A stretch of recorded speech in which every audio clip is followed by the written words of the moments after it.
Hello everyone. Exam is coming very soon. We want to cover some homework solution here. Homework 6, coming from Lecture Notes 6.3. Question number 1. The difference between the sample mean and the population mean may be referred to as the sampling error. Because when we are trying to use the sample to represent the whole population, there's always some difference. We consider that is an error. We want to use that error as small as possible, right? This is the sampling error. Number 2, if the standard deviation of a normally distributed population is 45, so that means sigma is equal to 45. Everyone, one sentence, one equation, right? We take a sample size line, which means n equal to 9. Then the standard error of the mean. In other words, we are given sigma here. When they talk about standard error again, it must be standard error for the sample. That is for S. So standard error for the sample S is equal to the population standard deviation divided by square root of n. Everyone, this is the fundamental formula here. So we plug in all the information. 45 divided by square root of sample size 9 equal to 15. Remember to take the square root of 9. Right? Number 3, in order to have the standard error of the mean to be 15, one would need to take how many samples from a normally distributed population with a standard deviation 45. It's a long sentence. We want to understand what exactly this 45 here, right? Normally distributed population with a standard deviation. That means is the population standard deviation, which is sigma equal to 45. And then we want to get the standard error from the mean. That means the other one, which is the sample, S. We want S to be 15. So based on the formula here, 15 is equal to sigma over square root of n. Sigma is 45. We want to find out what's the sample size n here. So we plug in here this equation, try to do the reverse algebra. Find out what's the sample size n is equal to 9. Everyone, try to understand the relation, the fundamental formula between S and sigma, right? We had quite a few questions here. Number 4, similar. The standard deviation of the sample means, that's S, and the standard deviation from the population, which is sigma. The relation between them is S equal to sigma over square root of n. Remember, n is the sample size. We always have more than, greater or equal than 1. That means the denominator here is always greater or equal than 1. Something divided by a number that is always bigger than 1, greater or equal than 1, that put the whole part here smaller. That put S is always smaller. You get that?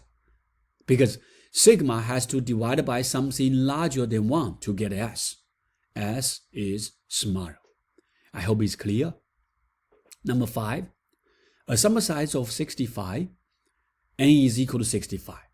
Draw from a population with a mean 22 and a standard deviation 15. Find out the probability of the sample average where between 20 and 25. As we mentioned in class, we always draw 2 curves.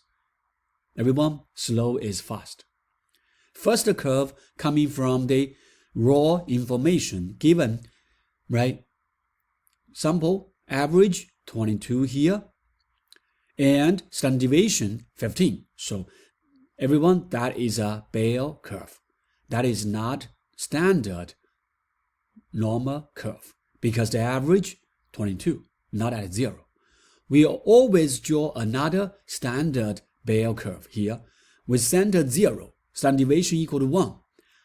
What's the transformation formula we are using? Because we have a sample size here. Remind us, we need to use this new sample size formula we learned in 6.3. The z is equal to sample average minus the population average divided by standard deviation over square root of n. So for each number 22, 20, right, we want to see, what's 20 corresponding to z1, we say, right? So z1 is equal to 20 minus, what's the average? 22, divided by standard deviation, 15 over square root of 65. That's for z1. Similarly, z2, you can use corresponding number coming from 25 here, right? Minus sample average 22 divided by square root of standard deviation 15 over square root of 65. So you find out z1, z2, and then use the z-chart to help me find out the corresponding probability in the middle. That's the question was asking. Everyone, I hope that's clear. If you got confused, look at the lecture notes example. We have step-by-step calculation to do that. Number 6.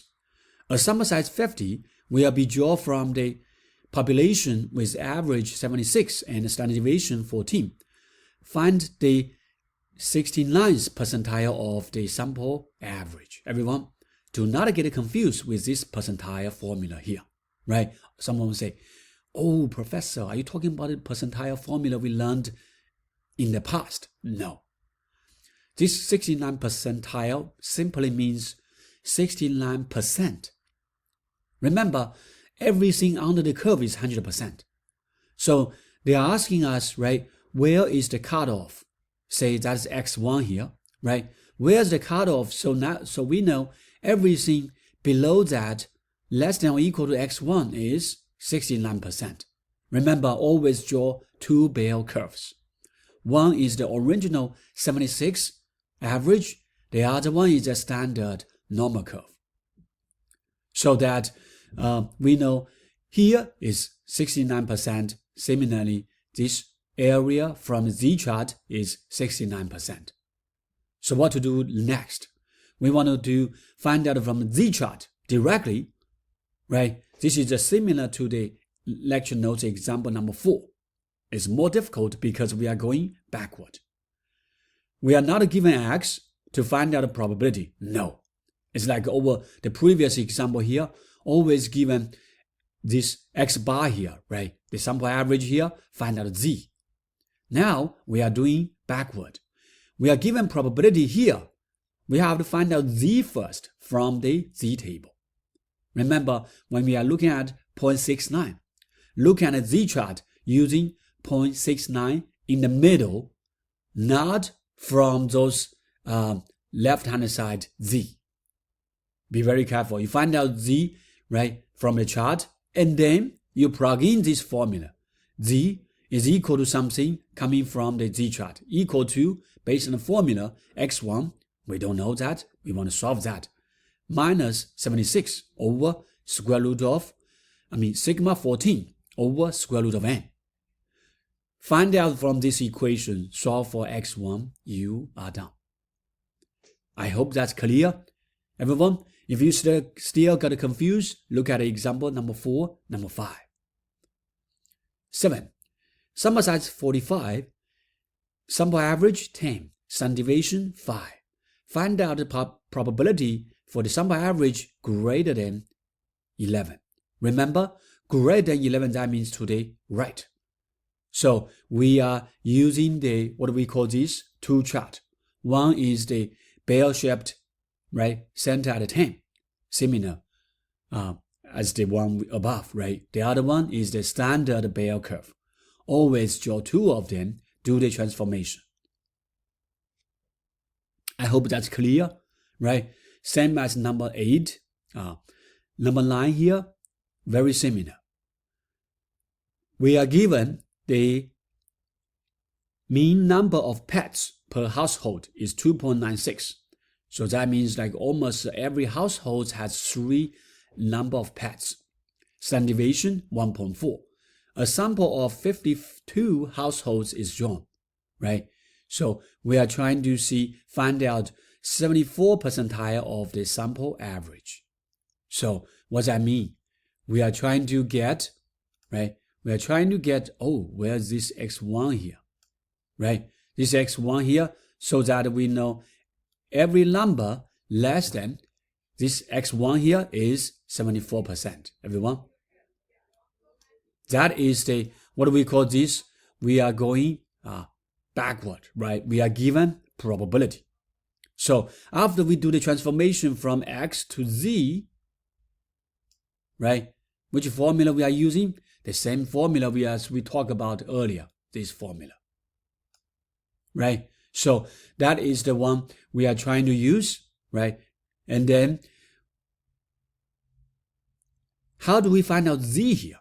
Z, very similar to the question number, I think it's question number 6, very similar to that one. We are given probability. Here is 74% here. Similarly, this area is also 74%. So we are finding 0.7174 from the Z chart.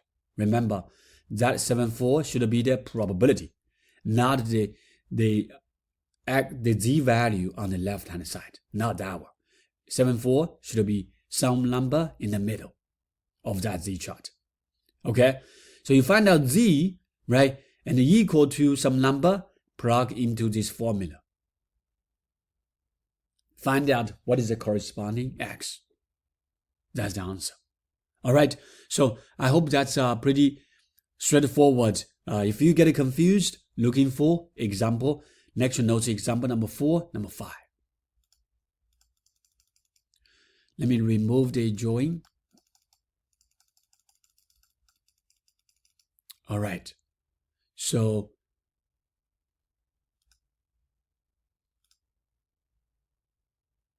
there's one more question I want to cover here, number 10, which is very tricky. So what's happening here? We have to read the question very carefully. A ferry will safely accommodate, right, 91 tons of passenger cars. Assume that average weight of a passenger car 2.1 ton, standard deviation 0.7. If random sample 40 cars loaded onto ferry, what's the probability of the maximum safe weight will be exceeded? Right? Remember, everyone, always draw two bell-shaped curve. First one is the one from the original question, right? What's the average here? The average is 2.1, right? That's the number here we are given, 2.1 average. And the standard normal curve. Forgive me, I didn't draw a good one here, right? Arrow, standard center 0, right? Now, we know they are asking the probability of the maximum safe weight will be exceeded. That means more than, right? Looks like the maximum can handle is 91 tons, right? Looks like that's like somewhere here, right? If that is 91 here, so that will be what? More than. So more than, that's the probability to the right, right? So similarly, this, what do we call this? This is X, right? So X, we are mapping to some number here. We need to find out the corresponding Z, right? This area, we are just trying to find out. The formula we are trying to use, the same one we talked about earlier. Z is equal to, right, is equal to sample average, X bar, because you have a sample here, X bar minus mu divided by sigma over square root of n. That's the formula we are using. Same as the one we mentioned above, right? Now, if we are doing that, then we can try, oh, that's equal to, Z is equal to, if we are trying this way, right? So Z is equal to, oh, this one here is 91, right? 91, that's the maximum, minus average 2.1, right? Divided by, what's the standard deviation here? We have 0.7.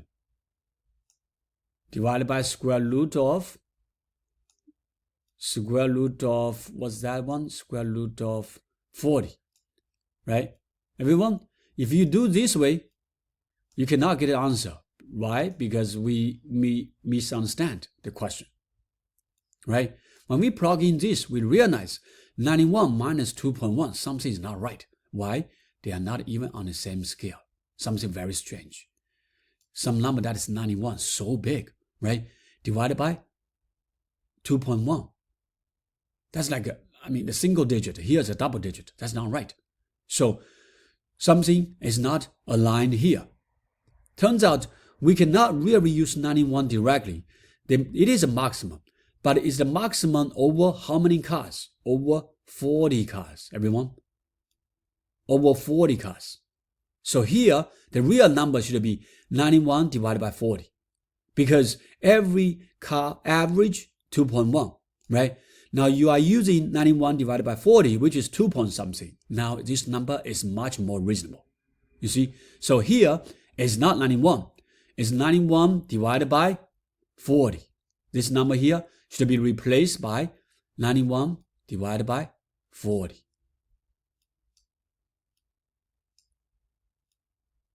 I hope that's clear. Now you do the calculation. You should be able to find out the z. Once you get a z, then you from the z chart find out the probability to the right. The answer should be C. Everyone, this is question number 10, a little bit tricky. I hope you get that. The other example here is very, very similar. We always draw two bell-shaped curve, right? Either find out the probability in the middle, right? Or less than, that means to the left, right? Always draw two bell-shaped curve based on what we learned in the past. In the middle, to the left, to right. Do this corresponding calculation. All right, everyone, time to study.